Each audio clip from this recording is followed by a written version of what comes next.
ಜೈ ಶ್ರೀಕೃಷ್ಣ. ಈ ವರ್ಷದ ನವೆಂಬರ್ 28 ತಾರೀಕು ಜೀವನದಲ್ಲಿ ಅವಿಸ್ಮರಣೀಯವಾದ ದಿನವಾಗಿದೆ. ನಮ್ಮ ಉಡುಪಿ ಕೃಷ್ಣನ ಸನ್ನಿಧಿಯಲ್ಲಿ ಅಷ್ಟಮಠಗಳಲ್ಲಿ ಒಂದಾಗಿರುವ ಪರ್ಯಾಯ ಪುತ್ತಿಗೆ ಮಠದ ಶ್ರೀ ಶ್ರೀ ಸುಗುಣೇಂದ್ರ ಯತಿವರ್ಯರು ಲಕ್ಷ ಕಂಠಗಳಿಂದ ಗೀತಾ ಪಾರಾಯಣ ಯಜ್ಞವನ್ನು ಮಾಡಿ ಅದರಲ್ಲಿ ಭಾಗಿಯಾಗಲು ಮಾನ್ಯ ಪ್ರಧಾನಿ ನರೇಂದ್ರ ಮೋದಿಜಿಯವರನ್ನು ಬರಮಾಡಿಕೊಂಡಿದ್ದರು. ಉಡುಪಿ ಜಿಲ್ಲೆಯು ಸಾಕ್ಷಾತ್ ಕೃಷ್ಣನಗರಿಯಾಗಿ ಬಿಟ್ಟಿತು. ಉಡುಪಿ ಮಲ್ಲಿಗೆಯ ಕಂಪಿನ ಜೊತೆಗೆ ಕೃಷ್ಣ ಭಕ್ತಿಯ ಘಮವೂ ಸೇರಿ ಒಂದು ಅದ್ಭುತ ಲೋಕವನ್ನೇ ಸೃಷ್ಟಿ ಮಾಡಿತ್ತು. ಆತ್ಮೀಯರೇ, ನಾನು ಚಂದ್ರಮತಿ ಎಸ್ ರಾವ್. ಎಲ್ಲರಿಗೂ ಭಕ್ತಿಯ ಪ್ರಣಾಮಗಳು. ನನ್ನೂರಿನ ಉಡುಪಿಯಲ್ಲಿ ನಡೆದ ಸುಂದರ, ಅರ್ಥಪೂರ್ಣ ಹಾಗೂ ಸುವ್ಯವಸ್ಥಿತ ಅಚ್ಚುಕಟ್ಟಾದ ಈ ಭವ್ಯ ದೈವಿಕ ಕಾರ್ಯಕ್ರಮವು ಮನಸ್ಸಿಗೆ ಬಹಳ ಆನಂದವನ್ನು ನೀಡಿತು. ಗುಜರಾತಿನ ದ್ವಾರಕೆಯಿಂದ ಗೋಪಿ ಚಂದನದೊಳಗೆ ಕುಳಿತು ಹಡಗಿನಲ್ಲಿ ಉಡುಪಿ ಸಮೀಪದ ಮಲ್ಪೆ ಕಡಲ ತೀರಕ್ಕೆ ಬಂದು ನಮ್ಮ ದ್ವೈತ ಮತಸ್ಥಾಪಕರಾದ ಶ್ರೀ ಮಧ್ವಾಚಾರ್ಯರ ಮಡಿಲಲ್ಲಿ ಕುಳಿತು ಉಡುಪಿಯ ಕೃಷ್ಣ ಮಠದಲ್ಲಿ ನಿಂತ ಲೀಲಾ ವಿನೋದನ ಸುಂದರ ಲೀಲೆಗಳಲ್ಲಿ ಇದೂ ಒಂದಾಗಿದೆ. ದ್ವಾಪರ ಯುಗದಲ್ಲಿ ಧರ್ಮ ರಕ್ಷಣೆಗೆ ಅವತರಿಸಿದ ಕೃಷ್ಣ ಪರಮಾತ್ಮನು ಕುರುಕ್ಷೇತ್ರದಲ್ಲಿ ಧರ್ಮಯುದ್ಧವನ್ನು ಸಾರಿದಾಗ ಅರ್ಜುನನ ಮನದ ಸಂದೇಹ ನಿವಾರಣೆಗಾಗಿ ಗೀತೋಪದೇಶವನ್ನು ಮಾಡಿದನು. ಅದೇ ಭಗವದ್ಗೀತೆಯ ಸಂದೇಶ. ಈ ಕಲಿಯುಗದಲ್ಲೂ ಭಗವದ್ಗೀತೆಗೆ ರಾಮಾಯಣ ಮಹಾಭಾರತ ಗ್ರಂಥದಷ್ಟೇ ಪಾವಿತ್ರ್ಯತೆ ಇದೆ. ಭಗವದ್ಗೀತೆಯು ನಮ್ಮ ಬದುಕಿನ ಉಪನಿಷತ್ತು. ಅದರ 18 ಅಧ್ಯಾಯ ಪಠಣ ಮಾಡುವುದು ಹಿಂದೂಗಳಿಗೆ ಪರಮಪೂಜ್ಯವಾಗಿದೆ. ಇಂತಹ ಗೀತಾ ಪಾರಾಯಣ ಯಜ್ಞ, ಗೀತಾ ಲಿಖಿತ ಯಜ್ಞಗಳನ್ನು ಮಾಡಿಸಿ ಭಗವದ್ಗೀತೆಯನ್ನು ನಿಜವಾದ ಅರ್ಥದಲ್ಲಿ ಅನುಷ್ಠಾನ ಮಾಡಿದವರು ಅಷ್ಟಮಠಗಳಲ್ಲಿ ಒಂದಾದ ಪುತ್ತಿಗೆ ಮಠದ ಶ್ರೀ ಶ್ರೀ ಸುಗುಣೇಂದ್ರ ಯತಿವರೇಣ್ಯರು. ಒಂದೇ ಸಭಾಂಗಣದಲ್ಲಿ ಲಕ್ಷಕ್ಕಿಂತಲೂ ಮಿಗಿಲಾಗಿ ಭಕ್ತರು ಸೇರಿಕೊಂಡು ಒಕ್ಕೊರಳಿನಿಂದ ಭಗವದ್ಗೀತೆಯ ಪಾರಾಯಣ ಮಾಡುವುದೆಂದರೆ ಅದು ದೇವರ ಆಟವಲ್ಲದೆ ಇನ್ನೇನು. ಕೃಷ್ಣನು ಸುಗುಣೇಂದ್ರ ಯತಿಗಳಿಗೆ ಪ್ರೇರಣೆ ನೀಡಿ ಆ ಮೂಲಕ ಮಾಡಿಸಿದ ಸುಂದರ, ಅತಿ ಸುಂದರವಾದ ಕಾರ್ಯಕ್ರಮವಿದು. ಉಡುಪಿಗೆ ಪರ್ಯಾಯ ಹೆಸರೇ ಸಾಂಸ್ಕೃತಿಕ ನಗರಿ ಎಂದು. ಇಲ್ಲಿ ಸಲ್ಲುವವರು ಎಲ್ಲಿಯೂ ಸಲ್ಲುವರು. ಕಡಲ ತೀರದ ಇಲ್ಲಿಯ ಜನರು ಸುಸಂಸ್ಕೃತ ನಯವಿನಯತೆಯ ಸ್ವಾಭಿಮಾನಿ ಧರ್ಮಬೀರುಗಳು. ಆದ್ದರಿಂದಲೇ ಕೃಷ್ಣನು ಉಡುಪಿಯ ಮಧ್ವಾಚಾರ್ಯರನ್ನು ಅರಸಿಕೊಂಡು ದ್ವಾರಕೆಯಿಂದ ಬಂದಿದ್ದು. ಆತ್ಮೀಯರೇ, ಇಂದಿನ ಕಾರ್ಯಕ್ರಮದ ಯಶಸ್ಸಿನ ಕುರಿತು 2 ಮಾತಿಲ್ಲ.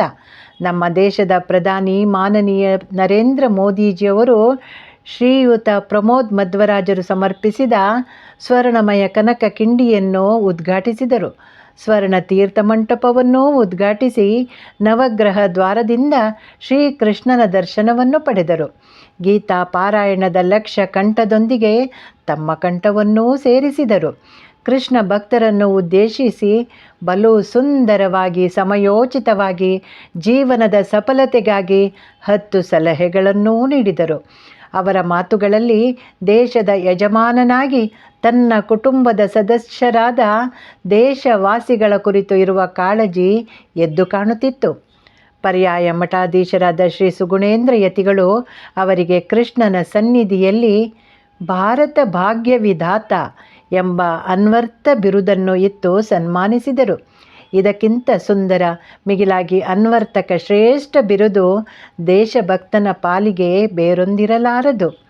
ಮೋದಿಜಿಯವರನ್ನು ಕೃಷ್ಣನ ಪರಮ ಆಪ್ತ ಅರ್ಜುನನೆಂದು ಹೋಲಿಕೆ ನೀಡಿ ಅದರ ಸಮರ್ಥನೆಯನ್ನೂ ನೀಡಿದರು. ಕೃಷ್ಣನ ಭಗವದ್ಗೀತೆಯ ಶ್ಲೋಕಗಳ ಲಕ್ಷ ಕಂಠಗಳಿಂದ ಹೇಳುವಾಗ ಕೇಳಲು ಅರ್ಜುನನು ಇರಲೇಬೇಕಲ್ಲ, ಬರಲೇಬೇಕಲ್ಲ. ಕೃಷ್ಣನ ಅನುಗ್ರಹ ಪಡೆಯಲು ನರೇಂದ್ರ ಅಂದರೆ ಅರ್ಜುನ ಬಂದಿದ್ದಾನೆ ಎಂದರು. ಯತಿಗಳು ಸಂಸ್ಕೃತದಲ್ಲಿ ನಿರರ್ಗಳವಾಗಿ ಮಾತನಾಡಿದ್ದು ಎಲ್ಲರ ಮೆಚ್ಚುಗೆಗೆ ಪಾತ್ರವಾಯಿತು.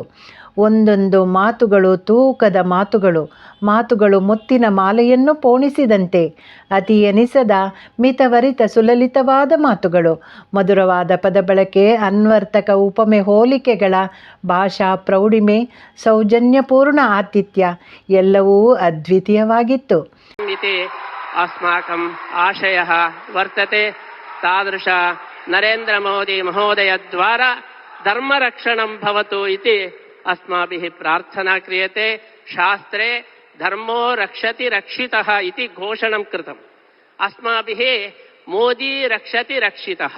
ಯದಿ ಮೋದಿ ರಕ್ಷಿತಃ ಧರ್ಮಃ ದೇಶಃ ರಕ್ಷಿತಃ. ಮೋದಿ ಹಸ್ತೆ ಸಮಗ್ರ ವಿಶ್ವಂ ಸುರಕ್ಷಿತಂ ವರ್ತತೆ.